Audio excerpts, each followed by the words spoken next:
Hello, I am Mark J. Lumsdon Taylor, and I'm the Global Executive Lead for Sustainability and Development here at MHA PLC, and I'm delighted to be joined here today by our Group Chairman and Chief Executive, Mr. Rakesh Shaunak. And today we are delighted to be launching, indeed unveiling, our Sustainability Report 25. And it is my great pleasure and indeed opportunity to talk to you, Rakesh, about what this means to MHA PLC and what it means to our staff and our clients. So if we can start by saying this is our second report, right? And what does it mean to you? ESG and sustainability is at the heart of everything we do. Over the last few years, we have evolved as an organization. In many ways, we were pioneers and we started the ball rolling well before these things became a formality. And sustainability and ESG, all words change over the years, has been at the heart of everything we do, and in many ways underpins all our behavior. We're very proud of what we've achieved, and it now forms a regular part of our narrative. It matters to our clients, it matters to our people, and therefore everything that we do as a business is informed by sustainability and ESG. I mean, the report is the second one that we've done. It's pretty comprehensive, covering just over 55 pages, and we're not printing it. It's digital, always digital. And it goes into a lot of regulatory scope, which we don't actually have to report, but we choose to report it. So why is that important to us in terms of us effectively disclosing our narrative when we don't necessarily have to? In many ways, it's very consistent with us as an organization. We took the really bold step of listing as an organization, and therefore we are proud to be ahead of the game. And complying with legislation is part of the requirement, but we like to be ahead of the game, and we want to make sure that we trumpet our credentials and really showcase our achievements. That's why we've chosen to do it. And on that point, actually, the firm has expanded significantly in the last 12 months for the 24-25 year, and I know post-year end, it's expanded again. We may touch on that. But within that year, emissions have dropped by circa 19%, and the amount of emissions we generate per pound or dollar or indeed headcount has also roughly stayed the same. So how have we managed to do that? It's people being aware and being responsible. If you focus on something, you get the right outcomes. And I think it's all about behaviors. If you force people to do something, it is only a temporary thing. But if it becomes part of the DNA, part of the operation, you get a much better outcome. I think with that as well, the impact it's had on staff can be felt in all the different offices that we operate on, including our expansion. And I think it's probably fair to say that sustainability and indeed environmental social governance, which is part of sustainability, means different things to different people. How do you think it's interpreted, say, at the partnership level, right the way, and then versus perhaps, say, the people on the front line in our regional offices? Because it means different things. It does, Mark. It does mean different things to different people. Different people have, their own moral compass and consciousness. But I think it really comes from acknowledging that ESG and sustainability for us as an organization is extremely important. And you've really got to walk the walk. Emissions are not really, something fanciful or imaginary. You can influence that. For example, in the way that you use energy and your responsibility towards the organization. And it does mean different things to different people. I would say that, our more junior people, the trainees, are more savvy. That's not to say that the partners aren't, but they're more savvy. And to them, sustainability and the future of the planet is really important. It's close to their heart. And the partners, are really exemplars and role models. And we make sure that we walk the walk as well. Because within the report, we've seen that obviously it talks a little bit about the firm's services and its expansion in that area.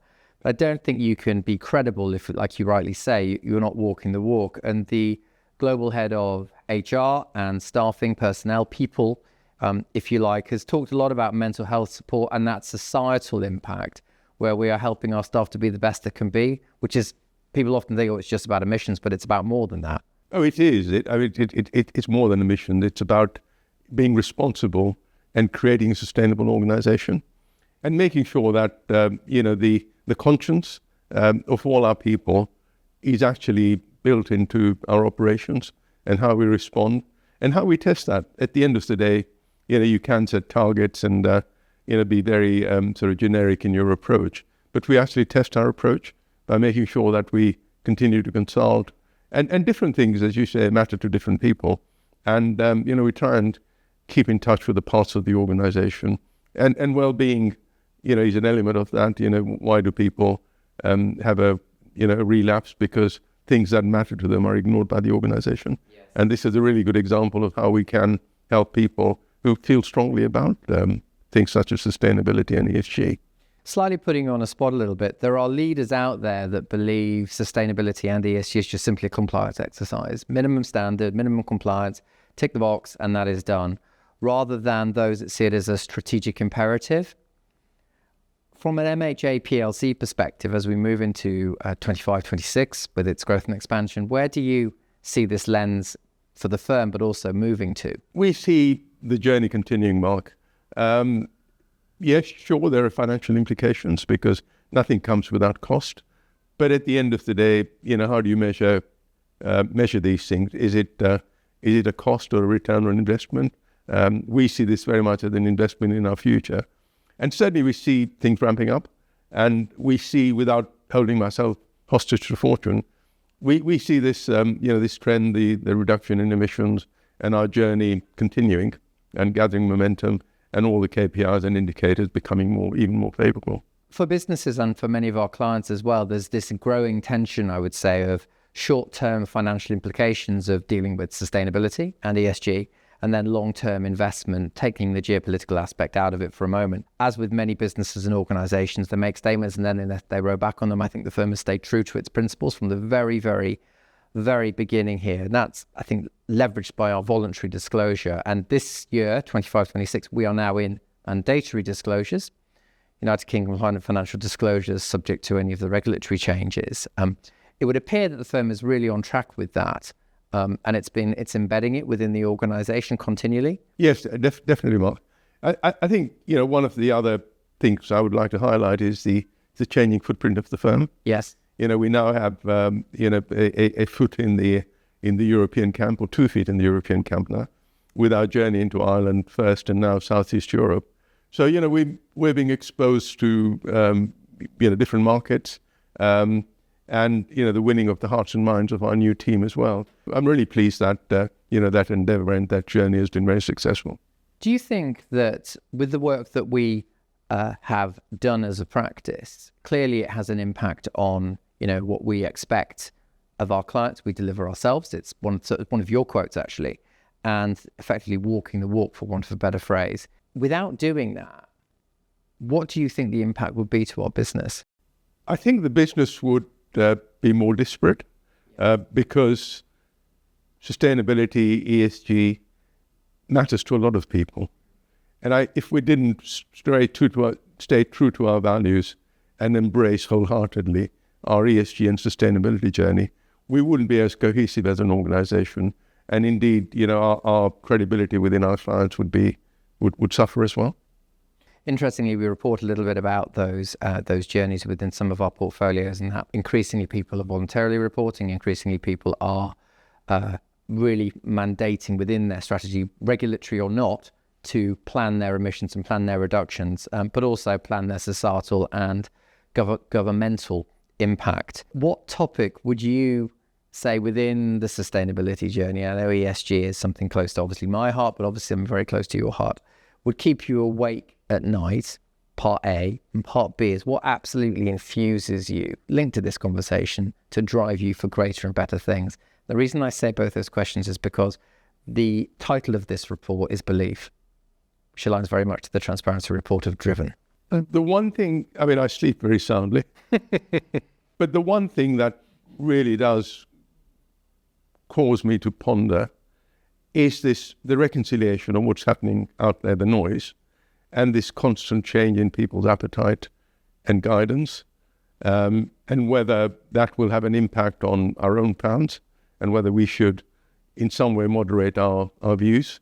But we stay true to our belief. The the ESG sustainability journey is embedded within the firm. And I think if we were to row back from that, we would certainly suffer the collateral damage.